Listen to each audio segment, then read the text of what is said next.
આગામી દિવસોમાં વડાપ્રધાન નરેન્દ્ર મોદી નર્મદા જિલ્લાની મુલાકાતે આવવાના છે।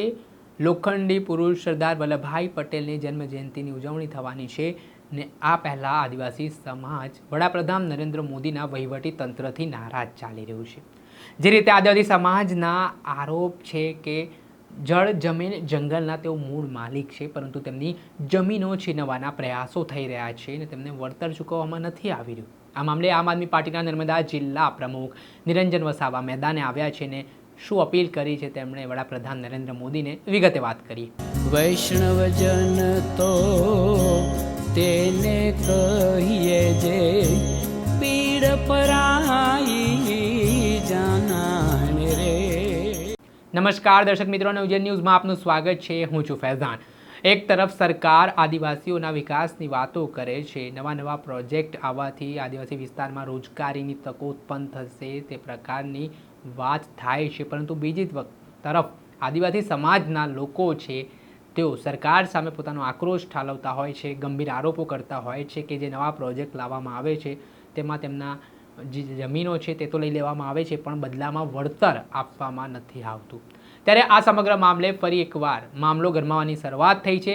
નર્મદા જિલ્લામાં જે ઉમેદ તડવી નામના વ્યક્તિ છે તેમની 19 એકર જેટલી જમીન નવા પ્રોજેક્ટ માટે તંત્રએ લીધી છે, પરંતુ ઉમેદ તડવીનો આરોપ છે કે તેમને યોગ્ય વળતર આપવામાં નથી આવ્યું ને આના જ કારણે આ જે પરિવારજનો જે છેલ્લા ઘણા વર્ષોથી જમીન જંગલ માટે કામ કરી રહ્યું છે, પોતાની જમીન ઉપર વાવેતર કરીને 70-80 વર્ષથી ખેડી રહ્યું છે, તેમની જમીન છીનવાતા અને તંત્રનું જે ઓરમાયું ભર્યું વર્તન અને ઉદ્ધતાઈ ભર્યું વર્તન સામે આવ્યું છે, તેના કારણે તેઓ આઘાતમાં આવીને તેમણે જીવન ટૂંકાવવાનો પ્રયાસ કર્યો હતો। આ ઘટના બાદ મામલો ગરમાયો હતો અને આને લઈને આમ આદમી પાર્ટીના નર્મદા જિલ્લા પ્રમુખ નિરંજન વસાવા મેદાને આવ્યા છે। તેમણે આજે પીડિત પરિવારની મુલાકાત લીધી હતી અને સાથે તેમણે આગામી દિવસોમાં વડાપ્રધાન નરેન્દ્ર મોદીનો જે કાર્યક્રમ સ્ટેચ્યુ ઓફ યુનિટી ખાતે યોજાવાનો છે તે પહેલાં તેમણે માંગ કરી છે કે આદિવાસી સમાજના જે હકોની વાત તો સરકાર કરે છે, પણ તેમની જે જમીનો છીનવવામાં આવી રહી છે તે બાબતે ગંભીર પગલાં લેવામાં આવે ને તેમની સાથે આવો અન્યાય કરવામાં ના આવે। પહેલાં તો આપ સાંભળો નિરંજન વસાવાએ વડાપ્રધાન નરેન્દ્ર મોદીના કાર્યક્રમ પહેલાં શું ચીમકી આપી છે અને શું અપીલ કરી છે તેમને। ઉમેદભાઈ તડવી જેઓ ગોરા ગામ અને કેવડિયા જે સ્ટેચ્યુ ઓફ યુનિટીનો જે વિસ્તાર છે અને ત્યાં વિસ્થાપિતો થયેલા છે, જેમણે 19 એકરથી પણ વધારે જમીન આપી છે અને છેલ્લા 15 દિવસ પહેલાં જ પોલીસ પ્રશાસન દ્વારા અને ત્યાંના સરકારી કર્મચારીઓ દ્વારા જે ઘાટ છે એ ઘાટથી બિલકુલ બાજુમાં 3.5 એકર જમીન આ ઉમેદભાઈ તડવીની જમીન પર ઇટાચી મશીને ફેરવી દેવામાં આવ્યું અને પોલીસ દ્વારા એમને ઘર્ષણ કરવામાં આવ્યું। ઉમેદભાઈ છેલ્લા 15 દિવસથી જ્યારથી આ એમની જમીન પર ખોટી રીતે એમણે ગેરકાયદેસર કબજો કરી લીધો અને જે ટ્રસ્ટના નામે આ જમીન બોલાવી દીધી અને જે જમીન એમના નામ હતા અને એ સર્વે નંબર પર એમને બોજા પણ હતા। આજે કોઈની પણ જમીન લેવી હોય તો ખરેખર એમાં જે બોજો હોય એ બોજો કમી કરાવવો પડે, ત્યાર પછી જ કોઈ પણ થર્ડ પાર્ટીના નામે આ જમીન થાય। પણ આ સરકારની અને જે ભારતીય જનતા પાર્ટીનું એટલું બધું આ શાસન ચાલે છે અને કોઈ પણ કાગળિયા પર એ લોકો મન ફાવે એવું એન્ટ્રીઓ પાડી દે છે। એટલે આજે એમની મુલાકાત લીધી, એમના પરિવારની મુલાકાત લીધી। આજે એમની તબિયત ખૂબ જ ખરાબ છે। આજે સરકારશ્રી હમણાં 30-31 ઓક્ટોબરે દેશના વડાપ્રધાન શ્રી નરેન્દ્રભાઈ મોદી સાહેબ અહીંયા ગાડી આવે છે।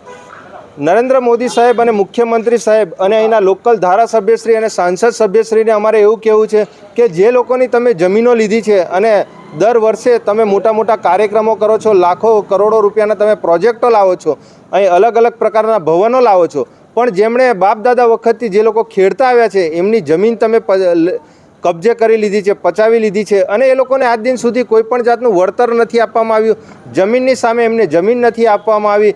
ત્યારે એ લોકો આજે આ એક કરીને ઘણા બધા એમના વડીલો હતા એ પણ મૃત્યુ પામી ગયા લડાઈ લડતા અને આજે જ આ ઉમેદભાઈ છેલ્લા 15 દિવસથી જેમણે ખાવાનું બંધ કર્યું છે એ પણ અહીંયા એમણે મગજનું સંતુલન એમણે ગુમાવી દીધું છે। ડૉક્ટરશ્રી જોડે અમારી વાત કરતાં ડૉક્ટર સાહેબશ્રીએ અમને જણાવ્યું કે એમણે છેલ્લા 10-15 દિવસથી ખાધું નથી, એટલે એમની તબિયત થોડી વીક છે અને એમની જોડે પણ ચર્ચા વિચારણા અમે કરી તો એમણે પણ અમને જણાવ્યું કે સાહેબ અમને એટલું ટેન્શન છે કે જે અમારી જમીન હતી એ જમીન પર આ સરકારશ્રીએ કબજો કરી લીધો છે, તો આવનારા દિવસોમાં મારા બાળકો અને મારા પરિવારશ્રીઓ જેમનું આની પર જીવન ગુજરાન ચાલે છે તો એ લોકો કેવી રીતે જીવશે। આ સરકાર જે તાનાશાહી કરે છે તો એ સરકારને પણ અમે કહેવા માંગીએ છીએ કે ખરેખર તમારે વિકાસ કરવો હોય તો વિકાસ કરો, એની જોડે અમારો કોઈ વિરોધ નથી, પણ કમસે કમ વિકાસ કરો છો તો જે લોકોએ જમીનોનો ભોગ આપ્યો છે દેશના વિકાસ માટે, ગુજરાતના વિકાસ માટે, પોતાના જિલ્લાના વિકાસ માટે, તો તેવા લોકોને યોગ્ય વળતર આપો, તેમને યોગ્ય ન્યાય આપો. ક્યાં સુધી એ લોકો ટાવરો પર ચડી જશે કે એ લોકો આંદોલનો કરશે, ઉપવાસો કરશે, પોલીસ પ્રશાસન જોડે ઘર્ષણ કરશે, તેમ છતાં પણ એ લોકોને ન્યાય મળતો નથી. દેશના વડાપ્રધાન શ્રી 30-31 તારીખે આવવાના છે, તો દેશના વડાપ્રધાન શ્રી અને તમામ મંત્રીશ્રીઓને અમે કહેવા માંગીએ છીએ કે તમે અહીંયા કાર્યક્રમો દર વર્ષે કરવા આવો છો, એવી જ રીતે આ વર્ષે પણ કરવા આવો છો. આજે દેશના વડાપ્રધાન આવે છે, 100 કરોડથી પણ વધારે એમનો ફક્ત 2 દિવસનો ખર્ચો છે. આજે પાણીના બોટલો 75 લાખ રૂપિયાના છે, 20 થી 25 કરોડ રૂપિયાનું, તો એમણે લાઇટિંગને એવા અન્ય ખર્ચાઓ છે.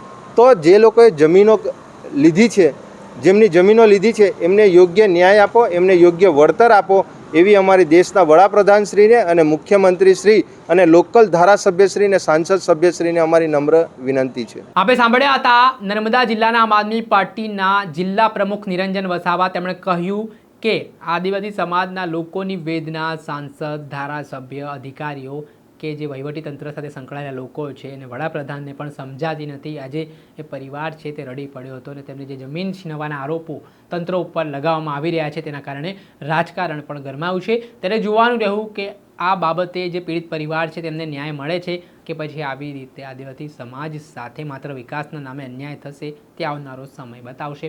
દર્શક મિત્રો, આવા જ નવા વિડીયો સાથે આપને માહિતગાર કરતા રહીશું, એટલે નવજીવન ન્યૂઝને લાઇક કરી લો, સબસ્ક્રાઇબ કરી લો, વધુમાં વધુ શેર કરો. વૈષ્ણવજન તો તેને કહીએ જે પીડ પરાય.